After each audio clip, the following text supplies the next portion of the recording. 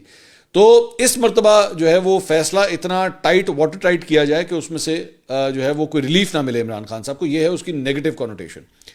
لیکن اس ساری چیز کے بعد جو مذاکرات کا عمل ہے اگر اس کے اوپر فوکس کیا جائے، آج پاکستان تحریک انصاف کی بنائی گئی جو کمیٹی تھی اس میں سے غالباً صرف 3 افراد جو ہے وہ اس میٹنگ کو اٹینڈ کرنے کے لیے آئے. حکومتی سائڈ سے تمام افراد جو ہے وہاں پہ موجود تھے، لیکن ان کو بتایا گیا کہ جی باقی افراد جو ہیں وہ چونکہ پہنچ نہیں سکے تو اس لیے باقاعدہ طور پہ یہ میٹنگ جو ہے وہ ابھی چل نہیں سکی آگے. لیکن البتہ اس حد تک ہوا ہے کہ چارٹر آف ڈیمانڈز جو ہے وہ پاکستان تحریک انصاف کو کہہ دیا گیا ہے کہ جی وہ آپ اپنی جمع کرائیں، بتائیں آپ کو کیا کیا چیزیں، آپ کی ڈیمانڈ کیا ہے.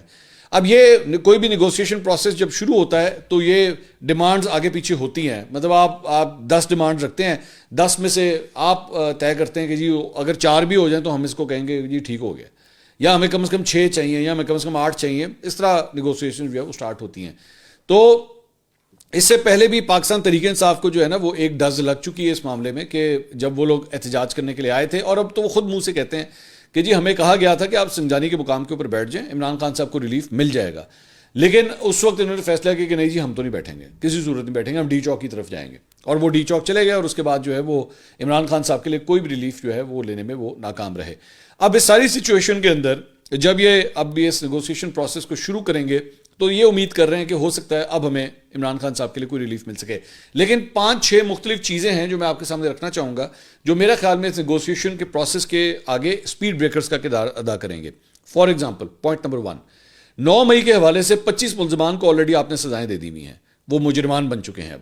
آپ نے ایک جگہ پہ اپنی ڈیمانڈز کے اندر یہ کہا ہوا کہ جناب 9 مئی کے حوالے سے جوڈیشل کمیشن بنایا جائے۔ جوڈیشل کمیشن بنانے کا فائدہ کیا جب آلریڈی 25 لوگوں کو تو سزائیں سنا دی گئی ہیں، 85 میں سے 25 لوگوں کو سزائیں سنا دی گئی ہیں۔ I S P R already اپنی پریس ریلیز جاری کر چکا ہے کہ جی ابھی تو یہ صرف چھوٹے چھوٹے یہ پیدل فوجی تھے، مطلب پیدل سپاہی تھے جن کے خلاف یہ سب کچھ ہوا ہے، ابھی تو ہم نے مین جو کنسپریٹرز ہیں یا پلانرز ہیں ان کے پیچھے بھی ہم نے جانا ہے۔ تو اب جوڈیشل کمیشن بنانے کا فائدہ کیا بنے گا؟ جوڈیشل کمیشن جو آلریڈی آپ نے سزائیں دے دی ہیں، کیا پاکستان کی افواج یا پاکستان کی اسٹیبلشمنٹ جو ہے وہ یہ برداشت کرے گی کہ جناب آلریڈی آپ نے سزائیں سنا دی، بعد میں جوڈیشل کمیشن بنے اور جوڈیشل کمیشن کوئی فائنڈنگز دے تو وہ فائنڈنگز ہوں جو فوج کی اناؤنس کی ہوئی سزاؤں کے خلاف ہو؟ یہ ممکن نہیں ہے نا، یہ سمجھ نہیں آتی بات کی کہ پاسبل کس طرح ہوگا۔ میچ کا فیصلہ تو ہو چکا ہے، میچ کا فیصلہ اناؤنس ہونا شروع ہو چکا ہے، اب آپ کس طرح بیٹھ کے اس کو ڈیٹیکٹ کریں گے کہ جناب وہ فلاں چیز جو امپائر نے ڈیسیجن غلط دیا یا صحیح دیا، وہ ایک ڈیفرنٹ ڈیبیٹ ہے، لیکن آپ اسے ری اسیس کر کے کس طرح آپ اس کو ری اسیس کریں گے؟ فیصلہ تو جو میچ کا ہو جاتا ہے وہ ہو جاتا ہے، وہ لاک ہو جاتا ہے، یہ ایک روڈ بلاک جو ہے وہ بیچ میں آئے گا، ایک چیز۔ دوسرا پوائنٹ نمبر 2، میری نظر میں اس نیگوسیشن کا جو سب سے اہم اور میرے خیال میں سب سے میجر پوائنٹ ہے وہ ہے عمران خان صاحب کی رہائی، کہ جی عمران خان کو رہا کرو، باقیوں کو تو کرو ہی کرو، ڈاکٹر یاسمین راشد، میاں محمود الرشید، اعجاز چودھری، ان سب کے نام، عمر چیمہ صاحب، ان سب کے نام تو ہیں ہی، عمران خان کو رہا کرو۔ اب سوال یہ ہے کہ حکومت جو ہے وہ عمران خان کی رہائی کی گارنٹی کون دے گا؟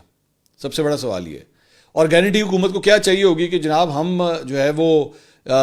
سڑکیں کلیئر رکھیں گے، آپ احتجاج کوئی نہیں کریں گے، آپ کوئی جلسے جلوس وغیرہ اس طرح کی کوئی چیزیں نہیں کریں گے، اس کی گارنٹی کون دے گا؟ اور کیا عمران خان صاحب اس گارنٹی کو لینے کے لیے تیار ہو جائیں گے؟ کیا وہ کہہ دیں گے ہاں جی ٹھیک ہے؟ کیونکہ مریم نواز تو مان گئی تھی، مریم نواز تو ماضی میں مان گئی تھی اور اس کے بعد اس کو ان کے فوائد بھی ملے، تو کیا عمران خان صاحب اس کے بغیر نہیں ہوگا؟ یہ ذہن میں رکھیے گا کہ اگر یہ کوئی ڈیل ہونی ہے یا کوئی نیگوسیشن ہونی ہے تو کوئی گارنٹی کے بغیر یہ کام نہیں چلے گا، ورنہ حکومت جو ہے وہ کہے گی جی ٹھیک ہے جو سٹیٹس کو چل رہا ہے اسی طرح چلتا رہنے، ہمیں تو کوئی مسئلہ نہیں ہے۔ تیسرا، 26 نومبر کے حوالے سے یہ جو ان کی ڈیمانڈ ہے کہ جناب اس کے حوالے سے جوڈیشل کمیشن بنائیں اور تحقیقات کریں، سہیل وڑائچ صاحب کا ایک کالم آیا تھا، اس میں انہوں نے کہا تھا کہ جناب حکومت اس کے لیے بھی راضی ہے کہ جی کر لیں آپ تحقیقات۔ میں نہیں سمجھتا کہ پاکستان تحریک انصاف اس میں سے بہت کچھ نکال سکے گی، کیونکہ پاکستان تحریک انصاف کی جانب سے بہت سی غلطیاں ہوئی ہیں اس کے اندر۔ مثال کے طور پہ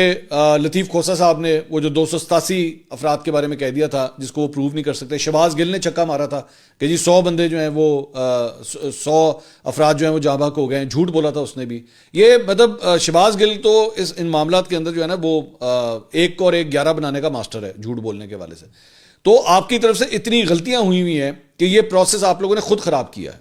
اس پروسیس کو آپ نے خود خراب کیا ہے۔ پاکستان تحریک انصاف کو خود چاہیے تھا کہ ڈے 1 سے کہتے ہیں کہ جی وی ول اناؤنس کہ کتنے لوگ ہیں، باقی ہر قسم کی سٹیٹمنٹ جو ہے نا آپ اسے اگنور کریں۔ تیسری اور سب سے امپورٹنٹ ایک اور جو امپورٹنٹ بات ہے وہ یہ ہے کہ پاکستان تحریک انصاف سے جڑے وہ جو یوٹیوبرز ہیں جو ملک سے باہر بیٹھ کے یا تو ٹویٹس کر رہے ہیں یا یوٹیوب کی ویڈیوز بنا رہے ہیں، اسٹیبلشمنٹ کو ان سے بہت بڑی پرابلم ہے، اور پاکستان تحریک انصاف کو نا وہ اپنا وہ والا حصہ جو ہے نا وہ قربان کرنا پڑے گا۔ یہ جو باہر سے بیٹھ کے ٹویٹر اکاؤنٹ آپریٹ ہوتا ہے، باہر سے بیٹھ کے مختلف یوٹیوبرز بیٹھ کے اپنے ویوز کی خاطر جو ہے پاکستان تحریک انصاف کا کباڑا نکال کے رکھ دیتے ہیں، پی ٹی آئی کو اس کے اوپر ایک اسٹرانگ سٹانس لینا پڑے گا۔ یہ وہ تمام تو نہیں ہے لیکن چند روڈ بلاکس ہیں جو مجھے سامنے نظر آ رہے ہیں، اور پاکستان تحریک انصاف کو اس کے اوپر کچھ نہ کچھ کرنا ضرور پڑے گا، ورنہ یہ عمل جو ہے یہ سبوٹاج ہو جائے گا، یہ ختم ہو جائے گا۔ حکومتی سائڈ جو ہے ظاہری بات ہے وہ اس کی بھی کوشش ہوگی کہ ڈونلڈ ٹرمپ کے آنے سے پہلے جو ہے نا کوئی نہ کوئی ڈیل کھڑکا لی جائے، کوئی نہ کوئی ڈیل ہو جائے۔ تو دونوں سائڈز کے اپنے اپنے جو ہے نا وہ اسکیلیٹنز ہیں کبٹ کے اندر، جسے وہ چاہیں گے کہ آپس میں معاملات ریزالو ہو. لیکن میں پھر بھی پازیٹیو ہوں کہ اچھی بات یہ ہے کہ الٹیمیٹلی یہ ٹیبل پہ بیٹھے ہیں، کیونکہ میں تو ہمیشہ مذاکرات کے حق میں بات کرنے والا انسان ہوں.